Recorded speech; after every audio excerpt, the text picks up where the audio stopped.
Ito problema kapag maraming motor sa garahe. Kami nakaharang.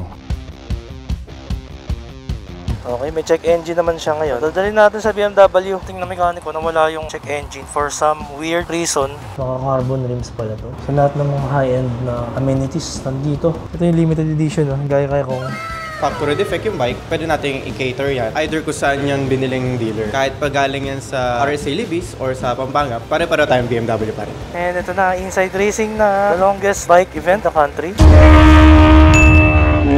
So gagamitin natin today is the 2022 BMW GS 750. First ride natin. Kaya lang, ang problema, dami nakaharang. Yung fireblade natin sa gitna. So gagawin natin, parang puzzle, kailangan natin i-arrange para mailabas natin siya. So magtutulak tayo ng tatlong big bike.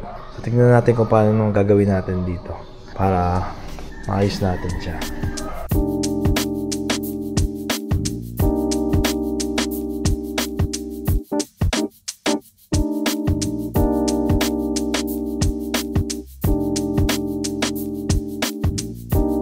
Siyempre kailangan natin ng magandang sapatos. Riding shoes for traction kasi medyo mabigat ang adventure bike. Para mas stable tayo pag nag-tiptoe, syempre mga ka-tiptoe, problema natin mga medyo kinakapos sa height. So ito yung mga choices natin na helmet. Meron tayong Axis, Aero, Axis Carbon, ulit, Caberg, puro Caberg. Sa helmet, ito yung drift na white. Ito gamitin natin syempre. Carbon kasi meron lagayan ng action cam. So yun nga, for some reason may error tayo nakita. Meron ding warning na malambot yung gulong. So hangin na muna natin yung gulong niya. Mainit yung disc. So ang galing na ano niya, no? Nasa spoke yung pito. Galing, nasa spoke. Hindi siya dito sa mismong rim. Galing talaga ng BMW eh. High-tech pag gumawa ng motor eh. Eh no, nasa spoke siya. Ngayon ako nakakakita ng mags na merong pito. Tapos may sensor position. So yun, malambot nga yung gulong niya. Nagwa-warning kasi na malambot na yung mga gulong. Nice. Siyempre, pagas na rin tayo. Baka mamaya kasi low fuel lang, pero I doubt. Parang meron pang iba.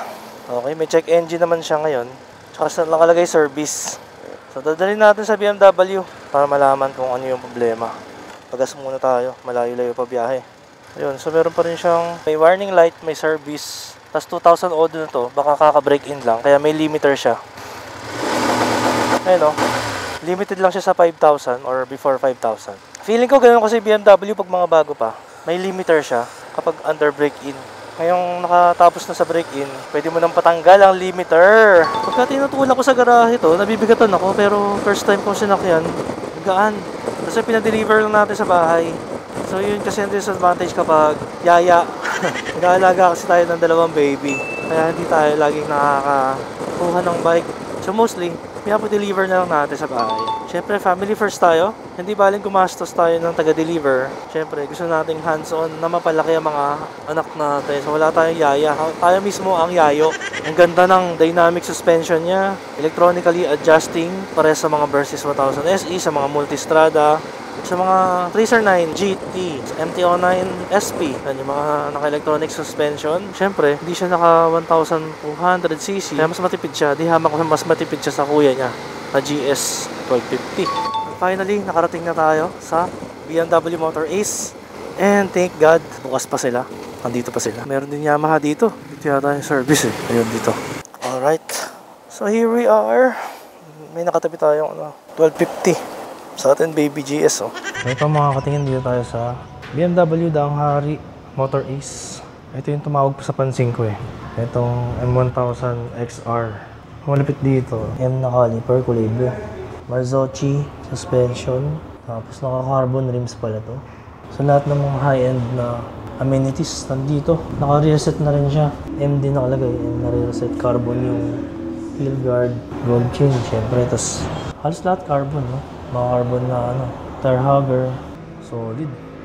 Mas magaan siguro to. Yung gulong niya, Continental Conti attack na nakalagay pa. Ito yung limited edition, gaya kong. Mas meron pa sila dito, C400 GT. Ito yung e-bike nila, ang ganda. Solid, no? Laki ng gulong. Tapos, sobrang futuristic. Ito yung battery niya ata. So, pwede ka mag-back ride ba dito? Yung rider, dito nakapak. Yung passenger dito. Tapos, kita mo naman yung front suspension. Inverted pa. Lupit, no? So dito syempre yung mga GS 1300. Ito yung trophy na naka BMW colorway. Ito naman yung option 719 yata yun. Tapos naka siya BMW caliper. Solid. R18, 1800cc na cruiser. So hindi tayo magtatanong ng presyo kasi nakakahiya. So wala naman tayong pambili. Kaya magtanong ng presyo. So dito si Brian, sir. When it comes to warranty naman sir ng BMW, all our bikes are guaranteed for 5 years warranty or 500,000 kilometers, whichever comes first. So anything na magkaroon ng factory defect yung bike, pwede nating i-cater yan. Either kung saan yan biniling dealer. So dito sa BMW Danghari, kahit pag galing yan sa RSA Libis or sa Pampanga, pwede natin i-cater. Well, iba-ibang branch nga sir, pero yun nga sir, pare-pare tayong BMW pa rin. Depende lang sir kung consumables na yung tatamaan. Well, of course, yun na yung kailangan yung bayaran. Pero kung technical side naman sir, talagang warranty lang, is wala talagang babayaran. Mas lalo to, 2.5 lang din po possible na factory defect siya. Yes po sir, possible talaga. So kung ano yan, dalhin lang dito sa atin yung bike para ma-diagnose natin kung ano yung mga pwedeng maging defective bike. Saglit lang naman siguro yan sir, depende sir sa stock natin nung parts na darating. Kung mayroon tayong stock sa taas sir, sa parts department, pwede nyo antayin. Pero kung wala, pwede nyo iwan na lang, then we'll call you back na lang sir once the bike is ready na. Ang ranging sir, I think nasa, this is roughly estimate lang sir 8 to 10,000 I think for basic PMS.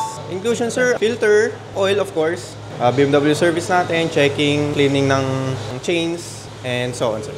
Thank you. Yes, thank you so much sir. Thank you for time sir. So ayun na nga, wala nang problema yung GS natin. So kakaiba nung nangyari sa atin ngayon. Natakot sa mekaniko. Tingnan ng mekaniko na wala yung check engine for some weird reason.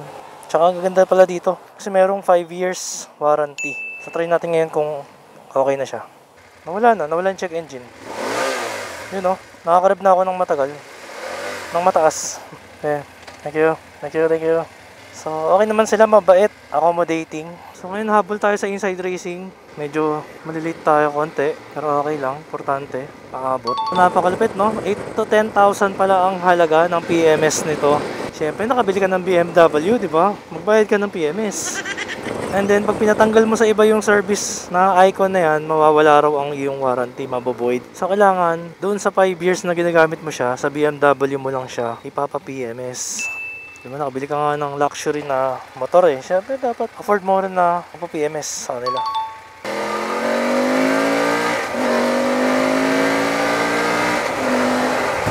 Woo! Lumabas na ang totoong power ni F750GS. Ang haba ng pangalan. And ito na, inside racing na. Puro racing eh, no? Ayan, no? Woo!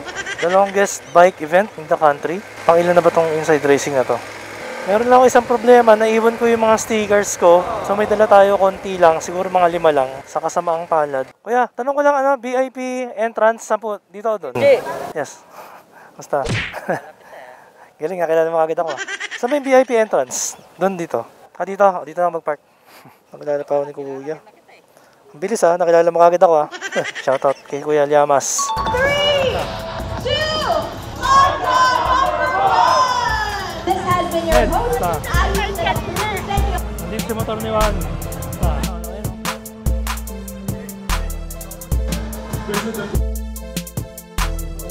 Walang alugo. 2 pieces. 5.5. Very strong. Very strong. Is this aluminum? CNC? CNC. CNC. Oo nga.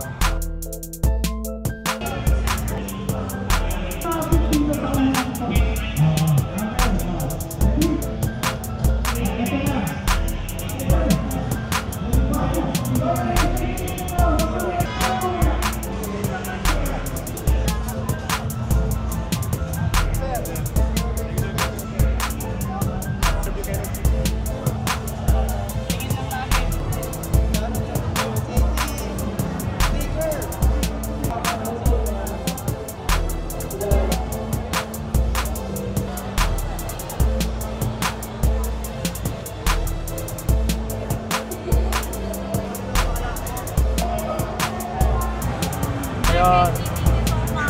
Thank you, ma'am.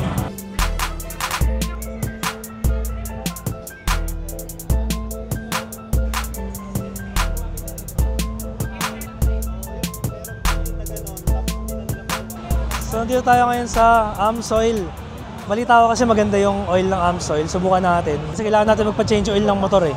So ito, AMSOIL Metric Synthetic Oil. Kasama natin si Sir. Sir King. AMSOIL is 100% fully synthetic, made from USA. Pang big bike may 3 Gs. So viscosity lang nag-iiba, meron kami 1550, 10W40, tsaka 10W30. Yung 15W50 versus sa 1040, actually mas tumataas yung viscosity grade, mas lumalapot. So meaning, mas malabnaw yung 40 versus sa 15W50. So mas malabnaw pa rin yung 10W30. Actually, yung viscosity naman kasi talaga, nakabase lang talaga tayo lagi sa owner's manual, kung ano naka-design. So hindi kami pwedeng magbigay na ito yung para good sa big bike mo or what. Actually, ang lahat ng sagot, nasa owner's manual talaga lahat. Kasi actually, may advantage yung 10W30, papunta na po tayo lahat sa malabnaw eh. Yung before, 10W40 standard, then nagiging 1550 pag mga pang-racing daw, ganun. Pero actually, naglalabasan na ngayon, majority 10W30. Mas malabnaw yung langis, mas maganda, fuel efficiency. Mas malabnaw kasi, mas hindi pinahihirapan yung makina. Ito naman, mas kaya niyang i-handle yung mas mainit. Pero kasi pag nagre-racing, so depende talaga. Kasi may gumagamit din na pang racing, ito pa din. Wala namang problem yun eh, pang racing. Pero kasi ito, hindi ito nakadesign sa pang racing application. Ang racing application talaga namin, yung Dominator namin. Yes, so ito yung pinaka pang racing talaga namin. Basta racing application ni AMSOIL, Dominator siya. Usually, pag nag-racing kasi talaga, kunyari Saturday, Sunday, after nun, talagang change oil talaga yun. Ito talaga, ito yung pang matagalan. Yan, tulad niya, kahit tulad na. Yes, pero pang racing yan, di ba? So, depende talaga sa design kung ano nakalagay sa owner's manual. Yes, lalo na yung mga mahilig mag-ride. North Loop, something ganyan. So, ito. Philippine Loop, ito talaga. Na yung pinabili natin, tsaka ibang pinag-shopping natin nasa loob na. So nakabili tayo ng isang box ng oil for big bike, fully synthetic, tapos bili tayo ng CNC brake lever kay Boss Chip. Nawala yung ano ko. Kasi yata, ito pala. Ito kaya, buti nandito pa. Thank you. Isang litrong oil eh. Isang box ng oil. So ano yan, mga isang litro times 12 kilos yun. Tapos 12 kilos binigat. Pero malaki yung turning radius nyo. Malaki yung kabig niya. Hindi pala mahirap gamitin to. Thank you kaya. Thank you. Dito yung mga test ride din. So kanina ko pa siya ginagamit ng umaga. Nakarating na tayo ng Bacoor, Cavite, from QC, Pasay. Napakadaling gamitin. Tsaka malaking bagay yung 5-year warranty. Kasi under warranty pa rin siya hanggang 2026 kahit na 2021 pa ito year model. So malaking bagay yung haba ng warranty ni BMW.